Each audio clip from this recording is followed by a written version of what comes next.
There's quite a lot of ideas that if you are stiff or if you have a limitation of movement, that the best thing for you to do is stretch. And over the years, what I've discovered is that actually that's not always the best thing to do sometimes. Making something more flexible is fine, but it's not, and it's not wrong to stretch it, but we've got to think outside the box sometimes, and we've got to think also about the signal that's coming to the area in the first place. Pain is a signal. It's coming out from the brain. Remember that all pain signals are signals from the brain. They're an output, not an input. And sometimes when we have an area that's stiff, there's a reason that it's stiff, and there's a reason that it needs to not be held. And although it may be an old injury, maybe something that's sort of hanging around there, just actually pushing something in relation to making it more mobile isn't necessarily the key. And I met a chap called Professor Tim Watson a few years ago, and he talked about this, and he talked about the idea that loading sometimes and giving a different information to the body is the way to go, rather than just stretching something out and trying to make it more flexible, which isn't always the best thing to do. And he talked about when he was a physio, and he had patients that would come down from the orthopedic ward, and they would load the knees. And one of two things would either happen. They'd either break or they'd get better. And so taking this on board, there's quite a few times over the last years that with clients, what I've done is I've started to gently suggest that they load things and start to introduce ranges of movement which are resistant. Now that's going to be sort of concentric, which is the pushing, and eccentric, concentric and eccentric, so pushing and pulling resistance bands in a really, really small way. We're not talking about really forcing anything. We're just talking about loading something rather than actually stretching something. Now, things aren't going to happen quickly in this respect. Something's not going to happen overnight when we're talking about mobility of movement. It's like, imagine you've got a little bit of oil or WD-40 that you want to get into a stuck over door handle, or a door or a hinge or something. You're not going to force it because you're going to snap it really, really quickly. But sometimes the loading is going to help the area become stronger, and that's potentially why the area hasn't been moving in the first place. If you aren't strong enough to lift something, then trying to lift it or actually doing that will also create damage. The other thing is that there could be other areas of the body that aren't able to be moved very clearly as well. So, for example, a really good thing to do when people have stiffness in the shoulders, you get something that comes in, they're limited in their range of movement with the shoulders, is to see how much limitation there is when they're sitting down versus when they're standing up. And sometimes you'll find that there's less movement, there's less ability to move when they're standing and more when they're sitting.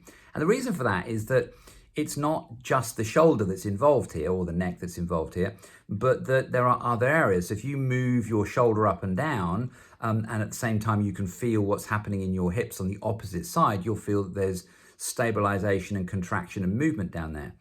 So now the brain and the body knows that if you are not stable enough in your opposite side of the body, in your lower limbs, to be able to cope with the change in movement through your shoulders, then you're going to fall over. And so your brain, your body will stop you from doing that. So have a little look at other areas that may be of concern or previous concern. And this could be going back a long time. So it's not just the area that's sort of stiff or restricted that's going to be the issue.